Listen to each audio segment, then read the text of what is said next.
On Throttle House, we drive a variety of vehicles, so we try and get into the mindset of the buyers of those vehicles. And with these cars, 5-10 years ago, that would have been us. Now, that includes Gen Z. So we had to do a little bit of research, and yeah, it got pretty method.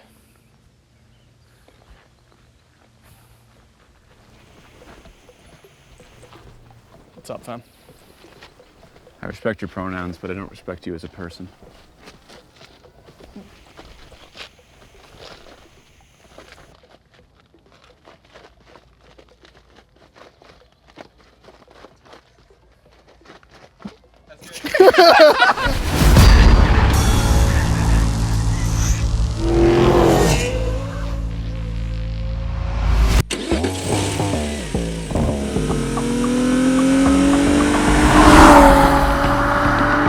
You're watching Throttle House. I'm Thomas.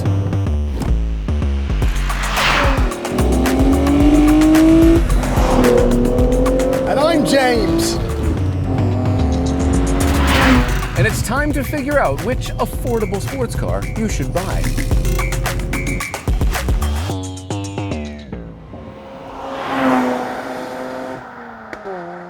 People always ask us, what sports car should I get if I've got about $10,000 US?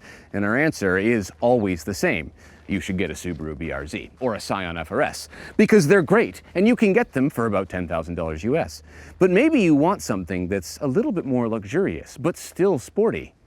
You can get an Infiniti G35. But what if you wanted something that's a little newer, something from within the last decade? You could get a Hyundai Genesis Coupe 3.8 V6. It's a powerful car.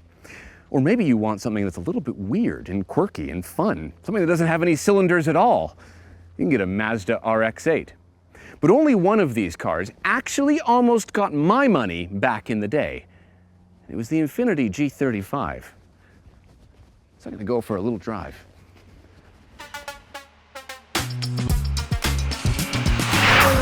This is the Infiniti G35. It has everything we need. Naturally aspirated engine, rear-wheel drive, and a manual transmission. And the Infiniti does all of that while also being a luxury car. So when this 2004 example was brand new, it actually cost about $30,000 US. We've borrowed this particular one from our friends at Clarkson Fine Cars, where it will soon be for sale, and it is a very nice example. But we looked on Autotempest.com, who have kindly sponsored this video, and using their search tools, which browse a ton of different sites at once from all over, we found healthily mileage G35s for about $10,000. 10 grand! For that money, you're getting a proper rear-wheel drive 280 horsepower coupe, which, believe it or not, is actually on a version of the same platform as the brand new Nissan Z. Whether or not that means the G35 was ahead of its time, or Nissan is pretty much out of money, I'll let you decide. This car is actually pretty important in the world of Thomas buys sports cars, because back in the day, I actually cross-shopped this with the BMW E46, which is a car that I eventually bought and then started this whole channel. But before that, I couldn't afford either the G35 or the BMW E46. So instead, I bought a Nissan Altima Coupe, which had the same 3.5-liter V6 as this G35. It's the VQ35DE, known for a couple things: burning oil and making a half-decent noise and some good power.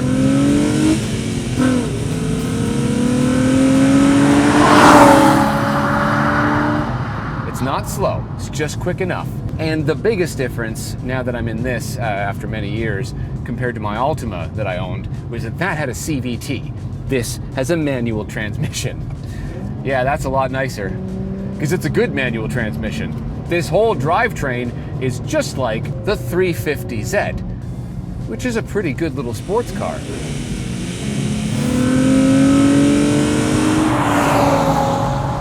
I've always liked the G35. It's just kind of that non-German answer to a luxury sports coupe. in a straight line, this is a great car.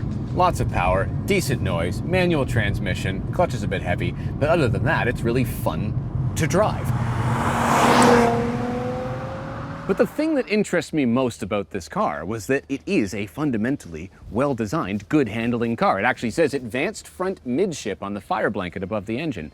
That indicates that the bulk of this engine's mass is behind the front axle, giving it a near 50-50 weight distribution. What is that? What is going on? Yeah, sorry, part of our research with the whole Gen Z stuff, attention spans are dropping, so they've started to put these game things next to someone explaining something. Okay. You don't worry about it, you just carry on.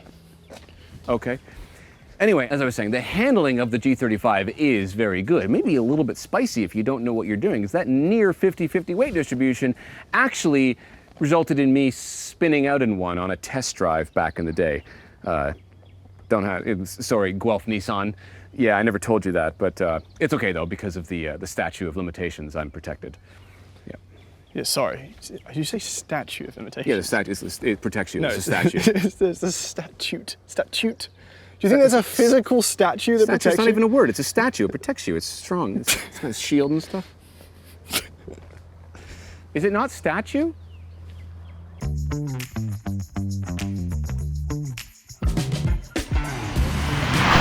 Anyway, the G35, as I was saying, has almost a 50-50 weight distribution, but it isn't fully 50-50 like the E46 was. It's a bit more nose heavy. But from a casual sports car perspective, it's not really that big of a deal. It still feels decently neutral. Little bit of understeer as you push into the corner, which is communicated a little bit by the steering. Steering is not as good as I thought it was going to be going back to a car from this many years ago. It's actually pretty numb. But there is that kind of talkative feedback when you're really loaded up that you do not get nowadays. So that's nice. But again, I think the overall experience of this car is a bit too soft. It's a bit too luxury. And I think to be considered in amongst affordable sports cars, it needs a few mods. I'd put some coilovers on this, a shoutier exhaust, you know, just something to spice it up a little bit. Actually, good news. Chances are, if you're going to buy a used $10,000 G35, it will come pre-modded. Yeah. Don't worry though, I'm sure the owner took really good care of it. Speaking of cars that are notorious for their immaculate care of ownership, an alternative to the Infiniti is something that comes from a brand that back then wasn't even a brand. It was just a nameplate.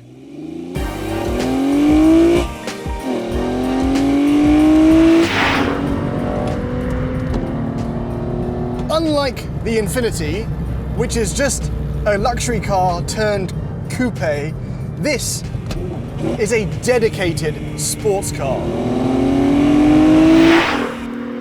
Okay, that was a lie. It's on the same platform as the Genesis luxury sedan of the same period, but at least it's lighter than that Infiniti G35. Okay, that was a lie too. Anyway, the point is... Actually, you know what? I don't even know what the point is. All I know is that this represents yet another manual, rear-wheel drive, $30,000 sports car that Auto Tempest shows us can now be had for about 10 grand US, if you don't mind a few miles. And this is a 2015. It's way newer, for the same price. And you might be thinking, well, yeah, that just means it has way worse resale value.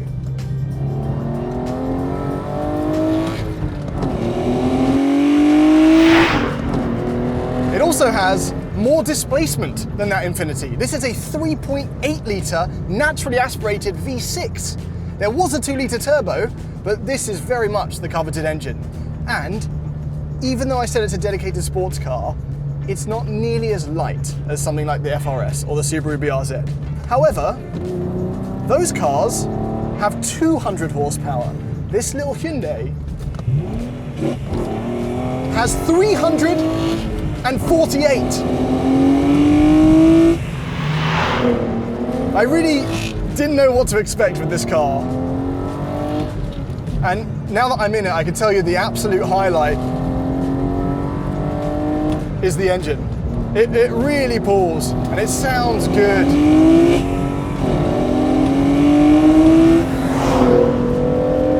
And it's connected to a 6-speed, which when you hit about 5,000 RPM, does rattle like a box of Tic Tacs.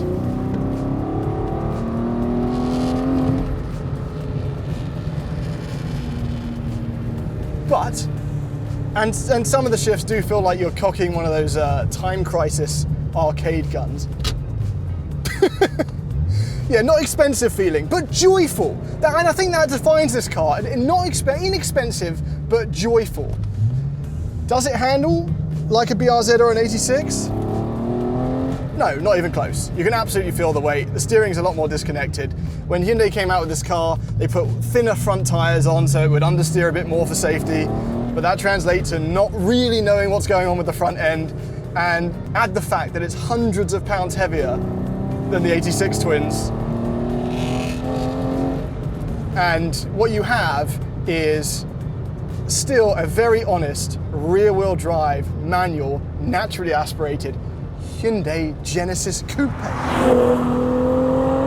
When this got discontinued, Genesis promised that under development was a rear-wheel drive new Genesis Coupe. Well, it's 2024, and it turns out that's actually a bucket of crap. So, this is what we've been left with before they moved on to some admittedly incredible front-wheel drive end product. What I'm sitting in right now, which because of its makeup is actually a genuinely fun vehicle, still feels foreign to me.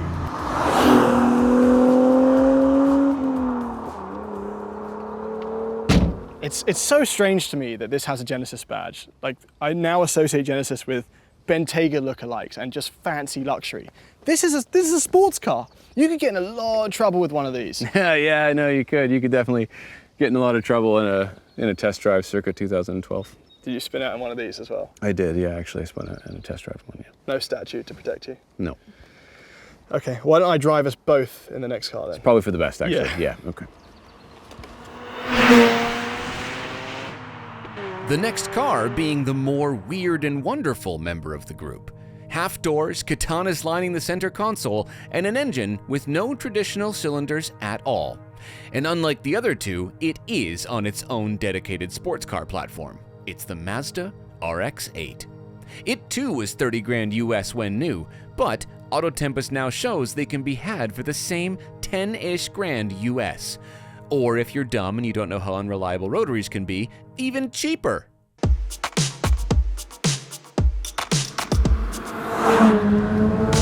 All right. Oh, that's a cool sound.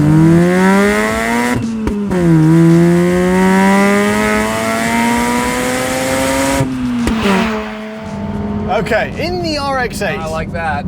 Now we recently tried an RX-7. We have. And we decided that in stock form, it was fine. Fine. It was fine. It was just fine. This is also stock form.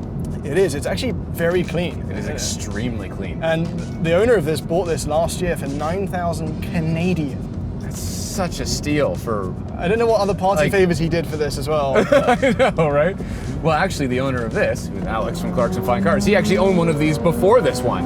And I used to race against him in Time Attack, and he would beat me soundly. In these? Every time. Because it's a good handling car. It is, but it's the lightest of the three today. Yep. But it's also the least powerful. 232 horsepower from a 1.3 litre. It's revs. It's all about revs, baby. Just revs. Just revs? Don't think about anything but revs. Stay in third gear. There it is.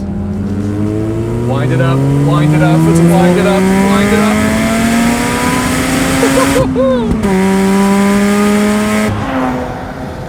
That's fun. That with an exhaust would be quite enticing. That without an exhaust sounds pretty awesome, to be honest. Yeah.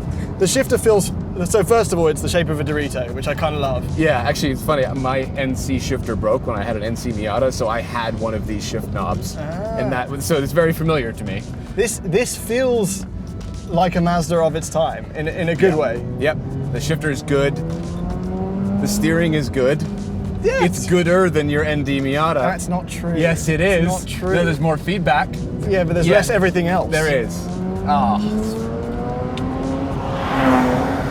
That's fun. It's fun. It's fun. It Cool. lets you enjoy it on the road as well. And I have driven this, and I have not spun out in it. And you know what? Of these 3 cars, You have not spun out in it. yeah, there we go. It's better. I think that this is probably, I don't want to say it's the most fun, but it feels like the best balance of comfort and fun. I see what you're saying, yeah. I think it's got a lot of character. It does have a lot of character. It's interesting. There's a weird handbrake. There's this, we'll talk about the interiors in a second, but there's lots of funky stuff going on with this car. And the fact that it has a rotary. Which means it's terribly unreliable. It has Yeah. absolutely horrendous fuel economy. Yeah. And for some reason, even though it has a bit of a cult following this side of the world, in England you can get them for like $1,500.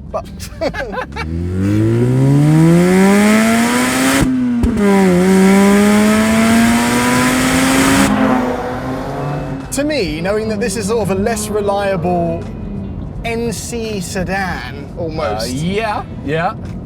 I guess as a I think I'd still get the NC. I'd save hundreds of pounds and dollars Yeah. and have a convertible. I guess it's good if you want a combination, like a his and his. It's, I can say that. I have a Miata. All right? Yeah, no, I really didn't know what to expect from this because I didn't expect to ever drive a stock one. But now that we're in it, it's pretty good. It's a pretty good little car, It's honestly. pretty good. It's nice to be reminded that for about 10 or 15 grand, you can still get some really fun cars, Yeah, absolutely. right? It's important to know there's options out there for you. And speaking of things that are not here today, the E46 BMW, those are harder to find these days because most of them have turned into a pile of rust, ask me how I know. Or you could get an NC Miata. Mustangs, Camaros. Mustangs, Camaros. There's more yeah. to do. We haven't uncovered them all here. This is such a fun segment. This is my favorite segment of car, is the affordable, cheap, high mileage sports car. But even in this class of car, where maybe beggars can't be choosers, looks do matter. That they do.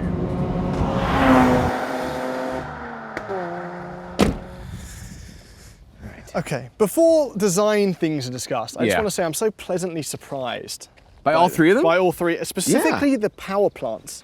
I didn't expect to enjoy this as much as I did. Yeah. The lack of torque down low means you can plant your foot and just go nuts. That's kind of true for all of these, though. Well, those are heavier, that's why. Yeah, okay, fair enough. Yeah, there's definitely more torque in those, but yeah. Listen, they're all naturally aspirated engines, all 4 of these actually, so you do have to rev them out.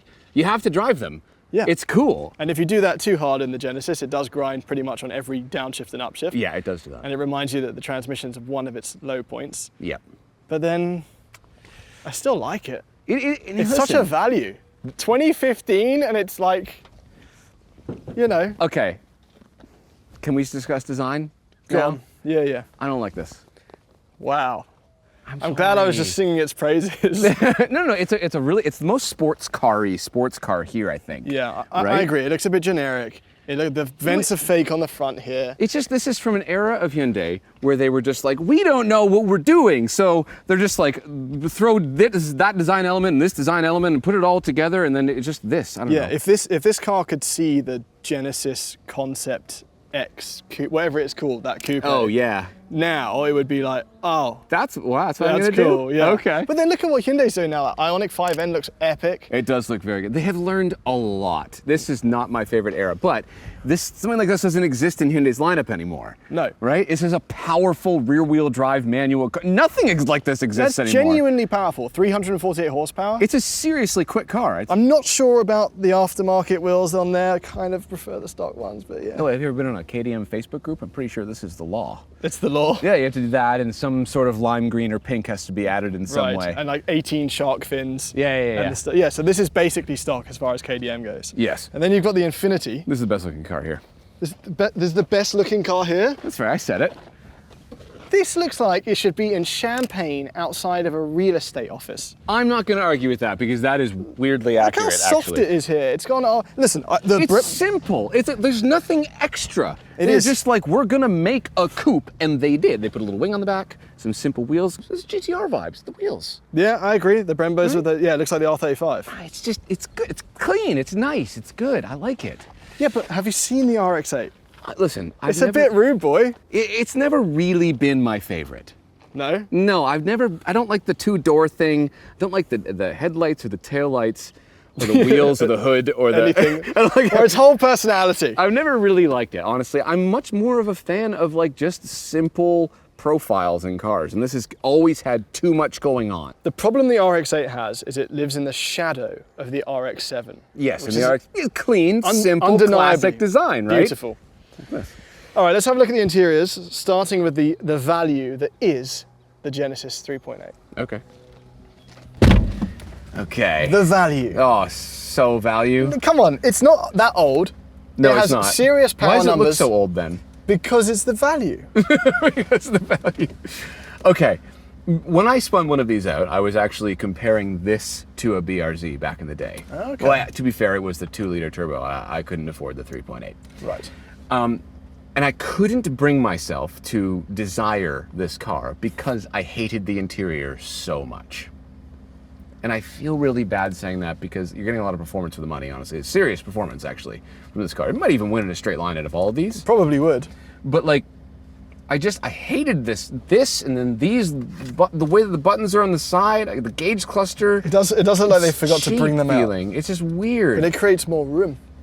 Sure. This is a lot of room. We've got cool gauges here, the torque gauges. No, we have gauges here. It's a bit of You have to fanfare. remove the cool. No, I'm being mean. Listen, I think this is a very cool car and you get a lot of stuff with it, and that is a great idea. Like sort of the 3D printed aftermarket. It cluster. modernizes the interior so well. I would do exactly this. That's not what the original one looked like. It's way worse than that. I'll tell you Yes. that. A new steering wheel and that does a lot. But For sure. It should be said that in terms of needing to be modernized, this is the newest car here. It's a shame that your first Yes. instinct is to try and modernize it. Right. But the rear seats, there's these are all 2+2s. These are the least roomy. There's tons of leg room, but there's no headroom No whatsoever. headroom, Yeah. no headroom. I tried to sit in there, I'm 5'10". Harrison tried to sit in there just for fun. He's 6'6". Yeah. It's a squeeze. Yeah.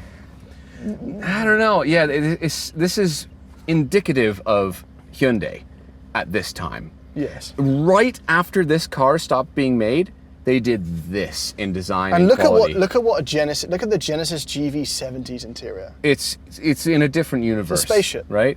Completely revamped the brand right after this car. All right. Well, let's go back in time 11 years and have a look at the Infiniti. Okay. How many years older? 11.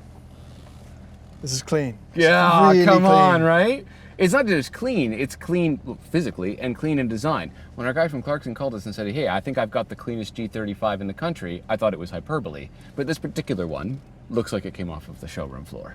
It doesn't look a decade older. That's for no, sure. it definitely doesn't. It's just such a nice Still got interior. heated seats. Yep. It has a tape deck. Hey, but it also has this little thingy here. You got one of these guys, right? And you just... What is that? You slide... What do you mean, what is that? You slide that in, and then you use an adapter, and then you go into your phone. Boom! Ah, that's pretty Right? good. I didn't even know that existed. What? Yeah, The showing tape your deck, age. Phone adapter? No, that's You sure? that jumps between generations. Isn't that great? What does that do? Enjoy the majesty of a really Oh. old... Can I also direct your attention? Is it? Oh, it's not. There you go. Yes, there you go. Yeah, I'll direct your attention to this whole glove box here, which is dedicated to the DVD-ROM for the navigation system. Can you also? Right? I see. Right? And you move around. You around. Isn't this awesome? That's definitely early days But navigation. But the best part about it is that you can do this. Sayonara technology. Don't have to look at it anymore. Got to climb it up there. God, I've always hated the Infiniti clock. I could totally do without that. I think it's a stupid design. But like, this is a little bit of poison. Just the gauge cluster looks old. It's just orange. No. and old. I love it. You love it? I love that gauge cluster. It's so simple and easy to read. Revs, speed, They're copying BMW. Yeah, I was gonna say I'm not sure about the orange, but I guess that's its time. That's of the time. I love everything about this interior. Weirdly, it has grown on me over the years, because back then I was like, nah, BMW, which is what I bought, right? But now I look at this, I'm like, this is just as cool to me as I think it's cleaner than it is good, but I think that's charming you a bit. But yeah, it's still good. There's a bit more room in the back here than the Genesis. Yep. I can just about squeeze my head in. You can just about get in, eh? And obviously there's a sedan version if you still want that and all the same crap. So I don't know. Yeah. It's good. It's got the stuff. It's for cigarettes. But you know what it's lacking? What's it lacking?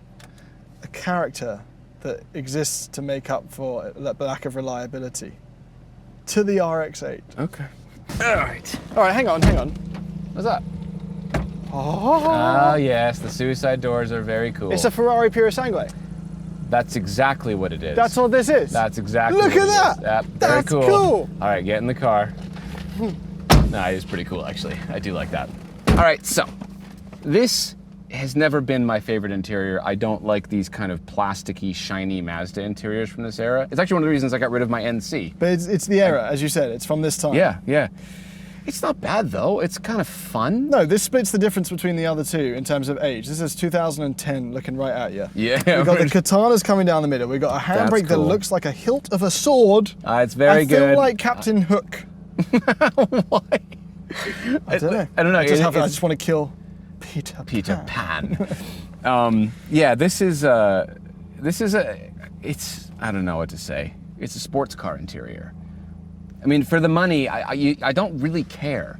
Listen, I need to say, I don't actually care about any of them, because the only thing I care about is the formula at this price point. I just care about naturally aspirated manual rear-wheel drive. So you just have to not hate something inside. Yeah, exactly, right? I just like the G35 the most. I see. Okay. Right? Well, these Recaro seats are pretty cool. They are nice. There's some more garish specs you can get with the red everywhere inside. Black is 100% the move. This is a nice one. I like this material on the door cards. I like the material on the Recaro seats, the way it follows through here. You know what I noticed too? These sun visors with little holes in them, the only time I've seen them, the only other car I've ever seen that was in the SLS AMG.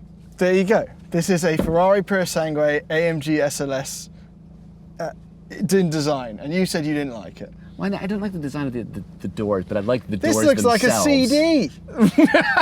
I feel like I'm in HMV. Did you have HMV here? Yeah, we had HMV, yes. Long may its superior market share rest in peace. Yeah. And this is the final, part of HMV we have. Yeah, there it is. Anyway, I think it's time for a conclusion, because we have to decide which one of these we would take. Right? Yeah. I said right now, you got 10-ish grand to spend and you need a car that isn't a BRZ. Which one would you buy? It's tough. Okay, gun to the head, which admittedly is some very high stakes for a situation this light. Well, for all the things the Genesis does well, it just feels a little too cheap, a little too uncommunicative, and being true to myself, I just don't think I could part with the cash for it. The RX-8 will cause me as much pleasure as it does pain to own, so the only option, and it's a bit begrudging because it's the least fun of the bunch, but it feels like the most car, is the Infiniti G35. I think I agree. Even though it's currently not the most fun to drive, this is the class of car that inspires you to eat raw macaroni for a month so you can dump your paychecks into mods. And I know how much of a reasonably reliable drift missile the G35 can become. And even though I really like the engine in the Hyundai, and I think that the Mazda is the most sorted sports car of the three, the G35 just feels more right for me. But the truth is, the class of depreciated higher mileage sports cars is still decently large. See for yourself. Go to Autotempest.com or download the app, filter by price and transmission and whatever else, and you'll see across a ton of used car sites there are many other very tempting options. So maybe we revisit this concept again at a later date and see if we can find the perfect budget sports car. Thanks for watching.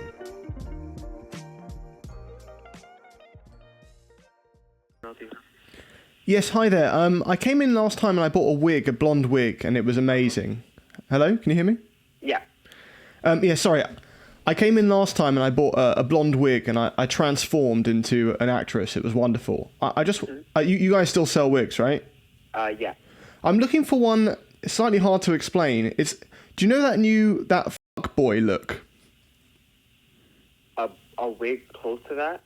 Yeah, but do you know what I mean by that look? That sort of fuck boy, that like broccoli. Yes. I can go check in the aisle for you to see what we have. Can I just put you on hold for a second? Of course.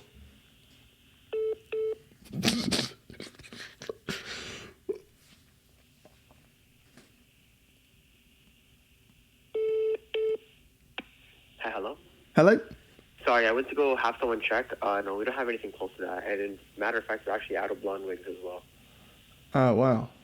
Okay, these are dark times. All right, well, maybe I'll come and see what I can do. Maybe we can make a broccoli out of a salad sort of thing. Do you know what I mean?